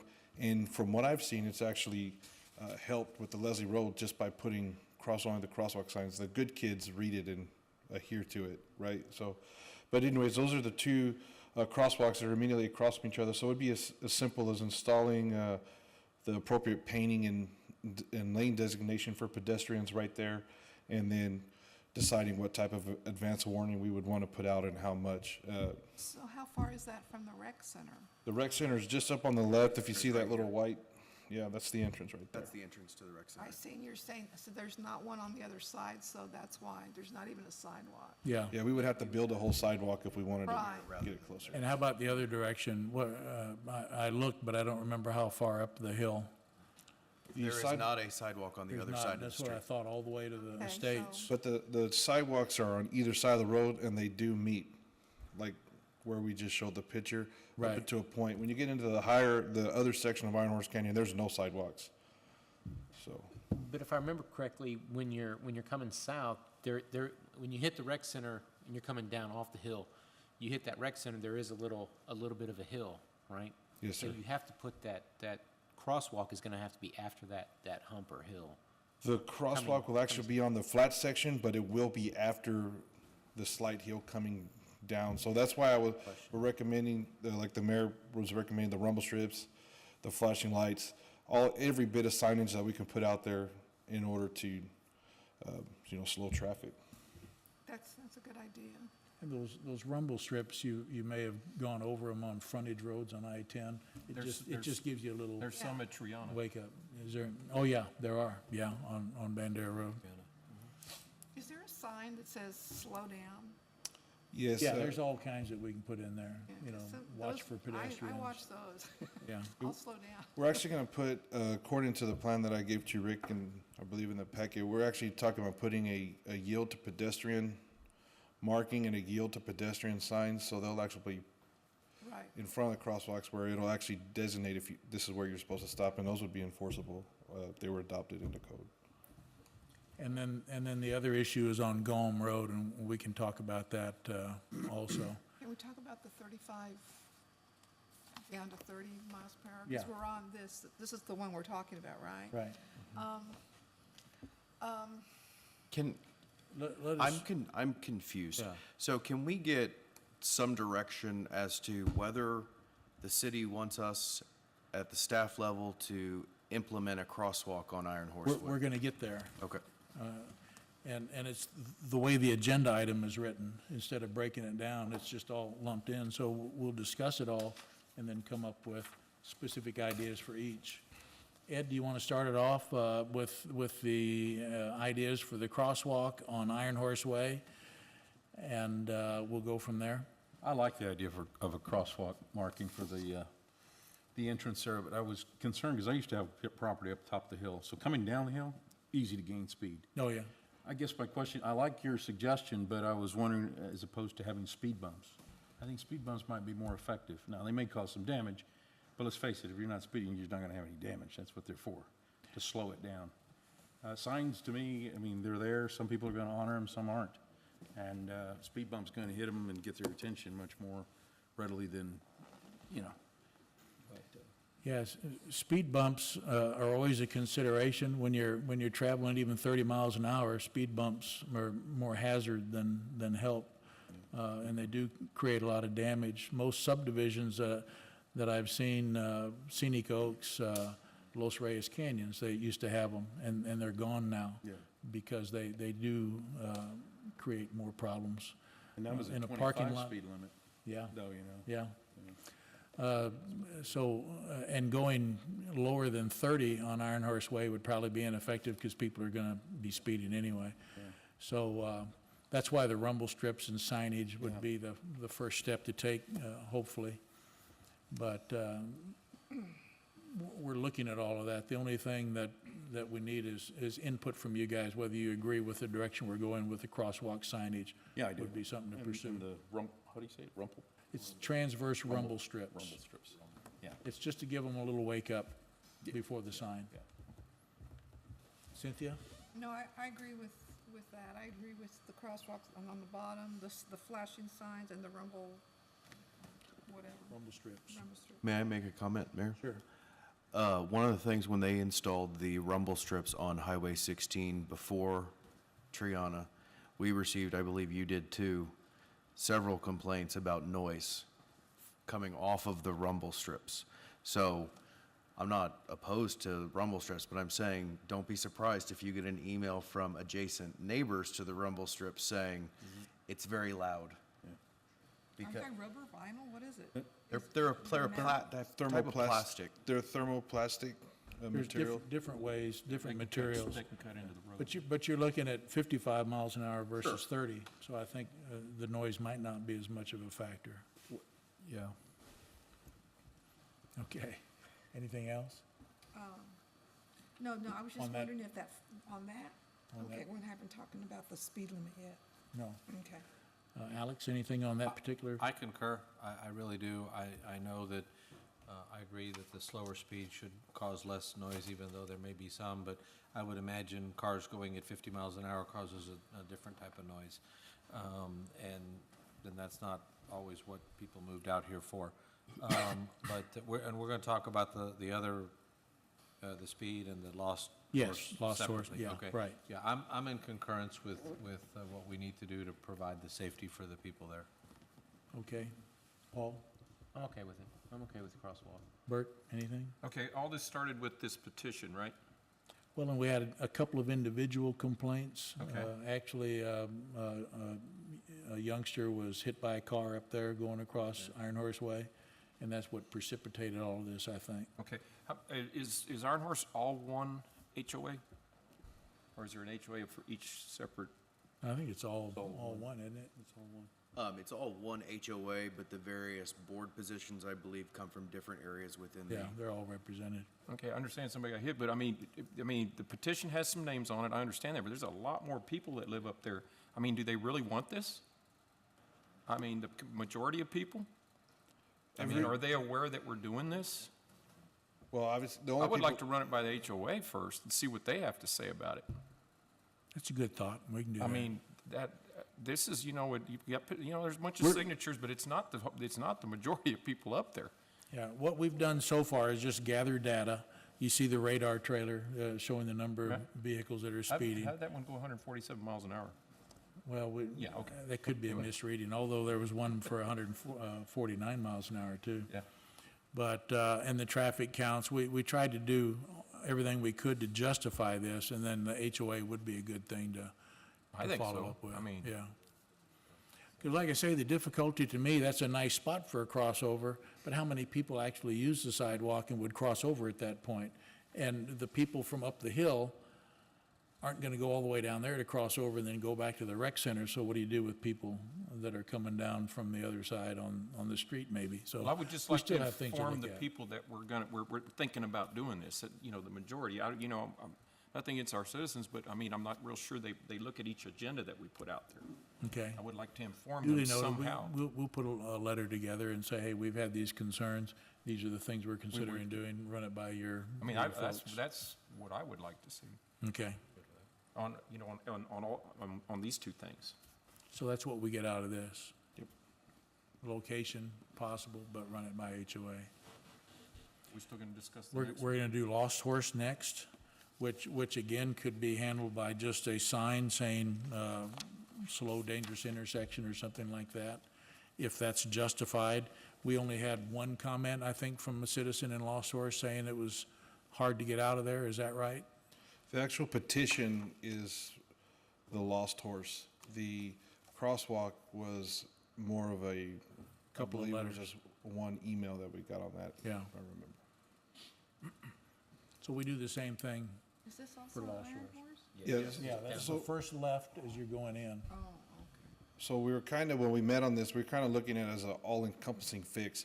If you reduce the speed of traffic as well as create a crosswalk, extra signage and warnings, slowing the traffic down on the hill for the crosswalk, theoretically, it might slow down the traffic also down on Lost Horse. And the main complaint there was they have a hard time getting out. So we're kind of looking as a full encompassing resolution, which is why the speed limit and the crosswalk are all kind of helping each other.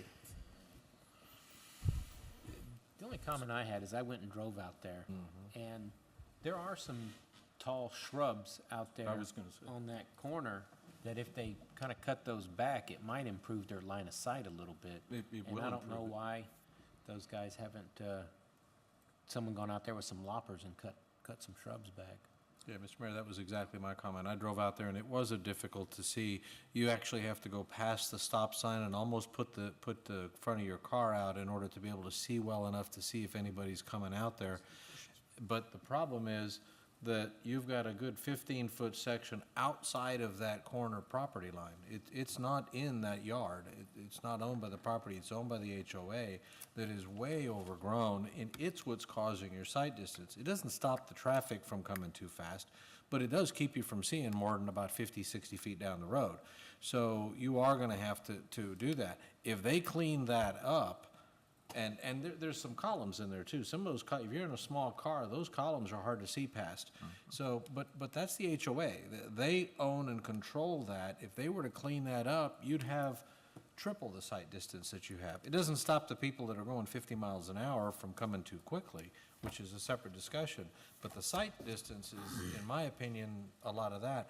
And when I was looking at neighborhood sign entrances and all that stuff, trying to search, I found, and I think it was, I'm trying to remember if it was Denton or New Braunfels or some one of the cities, had a very specific rule that said that that you were not allowed to block any site beginning, I think it was 25 feet from the corner in either direction and forming a triangle. It was very specifically laid out where you could not block it.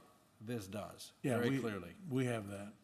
Well, This is blocking it with vegetation, but we their have rules say that you for couldn't do when, anything. we have that for when they are building or constructing a new subdivision. This, again, was built Oh, I get under the that. city of San Antonio. I get that, but I'm saying that part of the sight distance problem and danger here is really under the control of the HOA and just cleaning up the vegetation.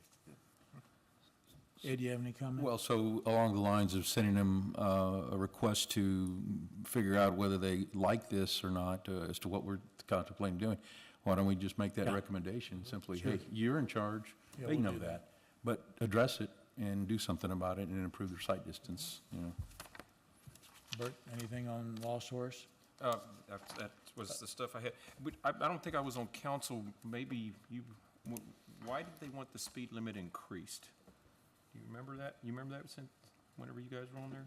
That was something that Councilman Whitehead Whitehead. at the time brought forward to increase the speed limit. Yeah. Well, I mean, Park Estates is 30, and it works fine for them. I mean, I think that would be a good thing to reduce it back down to 30, because everybody's going to speed. I mean, if you can go 35, they're going to go up to 45.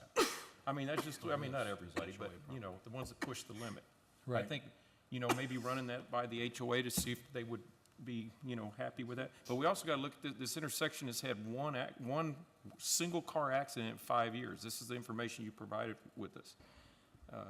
I really, if I lived up there, I wouldn't want no rumble strips down there or anything. You know, maybe reduce the speed limit. And if you really look, what's the street above that? Black something? Oh, That's that Black Horse, I think. Black Horse. They have the same thing, except for the sight lines. Yeah. The sight lines, they can see. And there's a big steep hill there too, that you really can't, the sight line, you can only see so far.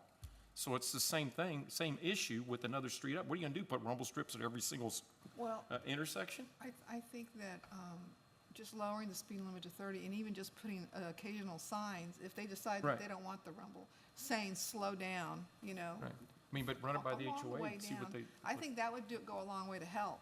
I think another way that would go a long way to help is to start issuing a few tickets, and I think that'll slow them down. Yeah, we're in the To process see of that you doing had a that. couple hundred folks in the week that were going more than 15 miles over the speed limit on that road tells you that we're not really, you know, I think that a few officers or whatever sitting there is gonna slow a lot of it down, maybe temporarily.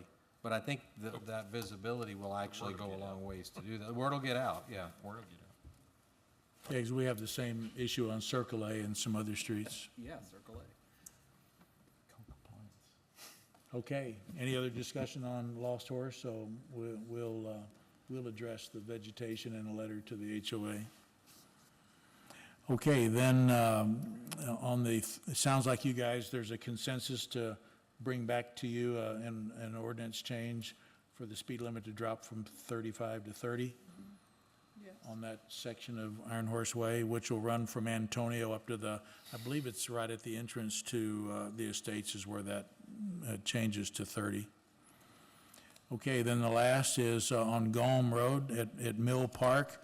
We've talked about this in a previous meeting, and some folks from out in that area have talked. And again, Josh did some traffic counts out there. We do have our own traffic count equipment now, so it makes it easy for us to do these things. I don't know what this is. It Where's is 16?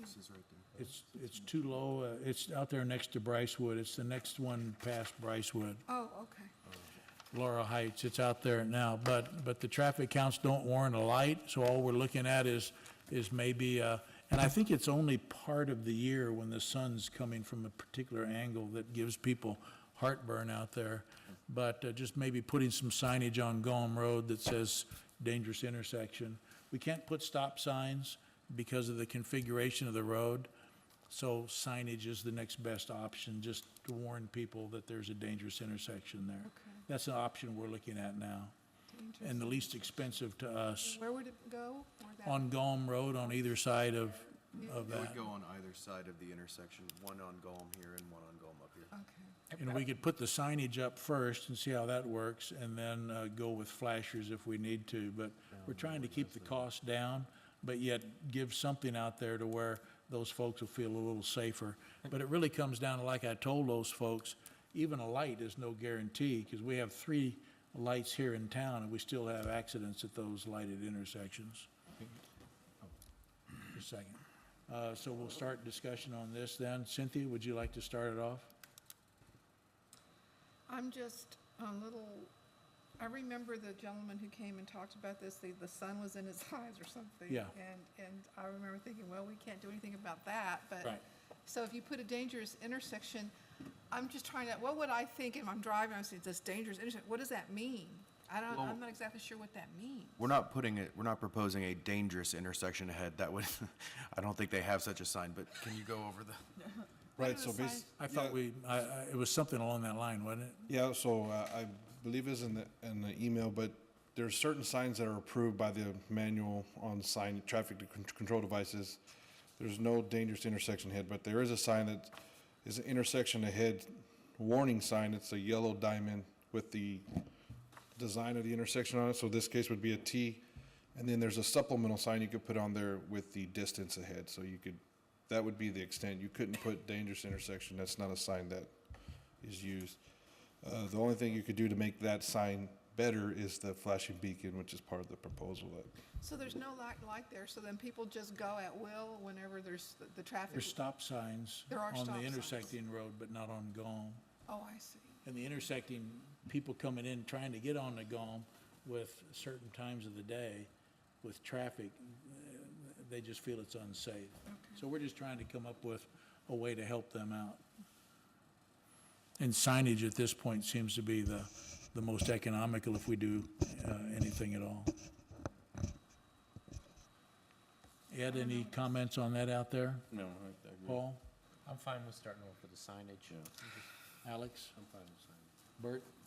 Josh, just a quick question for Josh. How close are they to warrant traffic lights with the traffic? Do you know offhand? Are they pretty far away? Because there's a lot of traffic on that road. The main traffic on Gulm Road is extremely close. The problem is that when you do a signalized intersection, the side road traffic has to be at a certain percentage to the main road traffic. Oh, okay. And the side road traffic is so low Not at that even- intersection. Yeah. It would have to, but with that being said, though, both of those neighborhoods that feed into those side roads are currently still building and more homes are being So in the put future, probably, So yeah. it's So possible. this is the best thing to do right at this point. I got you. Well, the other thing too is that you're also a very close distance from this intersection to the lighted intersection at Folks Middle School. Folks, yeah. So there are distances within the MUTCD and also TxDOT standards, correct? Yes, but That would, we have room there. It's not close enough to. there is, okay. Yes, sir. So there's lights down there, so there is breaks in traffic for those guys to get out, Yeah. especially coming back south. The timing on those lights, there is small breaks, but they're not, they're not significant enough to where if you have a few cars holding. to Well, it's go like through. any other- Because it's just for the school, right? And then they have it multiple programming, so during school, morning and afternoon release, and there's longer breaks, but during normal traffic, those lights pretty much focus on keeping 5 Gulm o'clock in the flowing. afternoon, it's Yeah. much different. Yeah, because most of the day, it's not going to be a problem. it's like 1560 coming out of Hunter's Ridge or Windstone or any of those, you run into the same problem. Sometimes you might have to wait 30 seconds or longer, sometimes you go right out. Mr. Mayor, I think that the issue a lot of times is turning left, because turning right is not an issue for anybody. It's only Right. those who want to come out of the neighborhood and turn left that have the issue. And the one neighborhood there on the left, it has two entrances, so they could, so that traffic is going to be separated. Now, the one on the right is the one where a resident came and said, when I'm trying to come out, I can't see. Well, okay, but it's turning left, because he wouldn't have a problem at all turning right. It's not, but that's not where they're going. Yeah.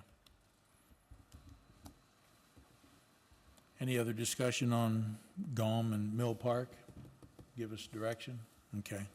Well, we're going to continue looking at, obviously not a dangerous intersection sign. I think that would be admitting that it was. I could have sworn I've seen the ones that you're talking about, though, with the cross and the, I looked Yellow. through the whole manual for dangerous intersection, couldn't find anything. how about just tried. look out, traffic ahead, something like that? Okay, so no other discussions required on that? It's not action item. Thanks, Josh. Thanks, Rick. Okay, our last item up then is item number 16, which is discussion of an action on a resolution canvassing the return and declaring the results of the general election held Saturday, May 6, 2017. And that basically is just reading off the votes. And we had one contested race, which was mayor. We had Schoolcraft receiving 489 votes and Villanueva 281. Therefore, Schoolcraft received the greatest number of votes. The other two contests for council place 3 was uncontested, as was place 5. And so we just need to confirm these numbers or affirm these numbers with the resolution. Correct, Grace? Correct. Okay. So we would need a motion and a second to discuss and take action on the resolution for canvassing the returns and declaring the results of the election. Mr. Mayor, I move that we discuss and take action on item number 16 as written. We have a motion from Massey. Do we have a second? I'll second. Second. Go ahead, Paul. I already got you. A second from Buys. Any discussion? No, it appears that